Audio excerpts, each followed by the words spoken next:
Hello my dear students, আজি class 9 এটি important প্ৰমাণ কৰা যে f = ma বা এক্সামত আহিব পাৰে এনেকৈ f = ma এক্সামত আহিব পাৰে নহলে হয়তো কোৱেশ্চনটো অলপমান মডিফাই কৰি দিব পাৰে যে নিউটনৰ দ্বিতীয় সূত্ৰটো কি কৰা প্ৰমাণ কৰা যি কোৱেশ্চনটো ভেৰি ভেৰি ইম্পৰ্টেন্ট তোমাৰ এক্সামত আহিব হয়তো 3 মাৰ্কো থাকিব পাৰে হয়তো 2 মাৰ্কো থাকিব পাৰে যি কোৱেশ্চনটো একেবাৰে ভেৰি ভেৰি ইম্পৰ্টেন্ট সো আহক আমালোক আজি f = ma প্ৰুফখন আমি কৰি দিয়া আছো একেবাৰে ইজি এক্সপ্লেনেশনত অতি সুন্দৰকৈ প্ৰথমতে we know that আমি জানো যে আমি কি জানো যে নিউটনৰ দ্বিতীয় সূত্ৰ মতে নিউটনৰ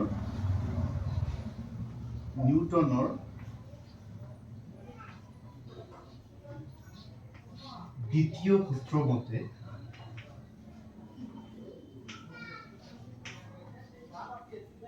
যে নিউটনৰ দ্বিতীয় সূত্ৰটো কি আছিল যে নিউটনৰ সেকেন্ড লটো কি আছিল দ্বিতীয় সূত্ৰটো আছিল যে কোনো বস্তুৰ ভৰবেগৰ পৰিৱৰ্তনৰ হাৰ ইয়াৰ প্ৰযুক্ত বলৰ সমানুপাতিক কি আছিল নিউটনৰ দ্বিতীয় সূত্ৰটো কোনো বস্তুৰ ভৰবেগৰ পৰিৱৰ্তনৰ হাৰ ইয়াৰ প্ৰযুক্ত বলৰ সমানুপাতিক the rate of change of momentum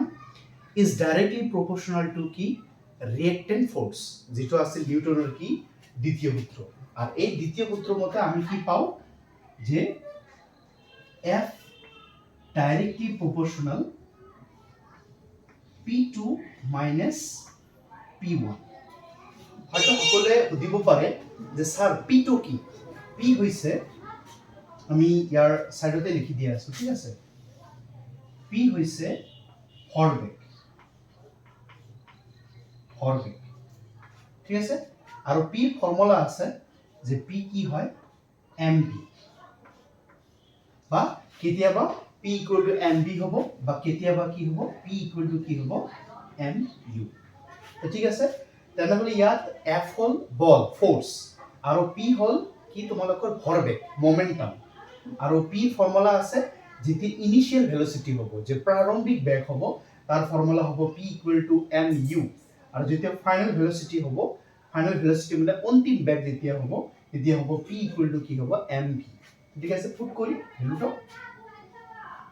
the f directly proportional p2 মানে final velocity R final velocity ঠাইত আমি কি লিখিব পাৰো mv মাইনাস আছে মাইনাস আৰু p1 means কি আছে আমালোকৰ initial velocity p1 initial momentum আৰু p2 ফাইনাল মোমেন্টাম মানে প্ৰাৰম্ভিক ভৰবেগ আৰু এটা হৈছে কি অন্তিম ভৰবেগ আৰু কি হ'ব p1 ৰ ঠাইত মই লিখিম mu ঠিক আছে তাৰ পিছত ইয়াত অৰ লিখিলে হ'ব অৰ লিখিম যে f ডাইৰেক্টলি প্ৰপোৰ্শনাল ইয়াৰ পৰা আমি আৰু কি আছিল formula p2 by p1 by কি আছিল t p2 minus p1 by কি আছিল t এইটো আছিল নিউটনৰ দ্বিতীয় সূত্ৰ ঠিক আছে তাহলে ইয়াৰ তলত থাকিব আমালোকৰ t ইয়াৰ পৰা কি কমন যায় ইয়াৰ পৰা আমালোকৰ m কমন যায় m কমন গলে কি থাকে ডিভাইডেড বাই t ইয়াৰ পৰা m কমন লৈছো যে m কমন লৈ গলে কি হ'ব m টো আগত আহিব আৰু ইয়াৰ পৰা থাকি যাব m কমন লৈ যোৱাৰ পিছত থাকি যাব v মাইনাস থাকি যাব কি u আৰু তলত আমালোকৰ t আছে t থাকিব ঠিক আছে আৰু এতিয়া or f proportional m আৰু এই ভ্যালুটোৰ ঠাইত মই লিখিম যি আছে কি v - u / t এটোৰ ঠাইত লিখিম আমি a কাৰণ আমি জানো যে a = কি হয় m a = কি হয় v - u / t a means acceleration means ত্বৰণৰ ফৰ্মুলা আমি কি লিখিব পাৰো v - u / t ঠিক আছে এই ঠাইত v - u / t এই ঠাইত মই কি লিখিছো a এই আমালোকৰ কি এই আমালোকৰ ত্বৰণ acceleration ঠিক আছে আৰু ইয়াত মই লিখি দিম যে f ডাইৰেক্টলি প্ৰপৰ্চনেল এই এটা কোৱা হয় সমানুপাতিক ইংলিছত কোৱা হয় ডাইৰেক্টলি প্ৰপৰ্চনেল আৰু এছামিছত কোৱা হয় সমানুপাতিক যেতিয়া কোনো সমানুপাতিক উঠি যায় যেতিয়া কেতিয়াবা সমানুপাতিক উঠি যোৱাৰ ঠাইত ইকুৱেল বহে তেতিয়া এটা কনষ্টেণ্ট আহে আৰু এতিয়া এটা কনষ্টেণ্ট আহিব কি ইকুৱেল টু এন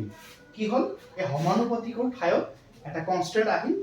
কি আহিল কে আহিল আৰু এই সমানুপাতিকখন উঠি গৈ কি হ'ল ইকুৱেল টু বহিল ঠিক আছে আৰু এতিয়া মই লেট কৰিম বা ধৰা হ'ল কি লেট কৰিম যেহেতু কেটোকে এটা কি হয় সমানুপাতিক ধ্ৰুবক হয় কেৰ ভ্যালু আমি 1 ধৰিব পাৰো 2 ধৰিব পাৰো যিকোনো ধৰিব পাৰো ঠিক আছে তাহলে এতিয়া কেৰ ভ্যালু আমি কি ধৰিম 1 ধৰিম তাহলে 1 ইয়াত পুট কৰিলে কি হ'ব যে f ইকুৱেল টু 1 ইনটু কি হ'ব m তো 1 এর লগত মাল্টিপ্লাই করলে এটাই হ'ব তো কি হবে m f is equal to m ঠিক আছে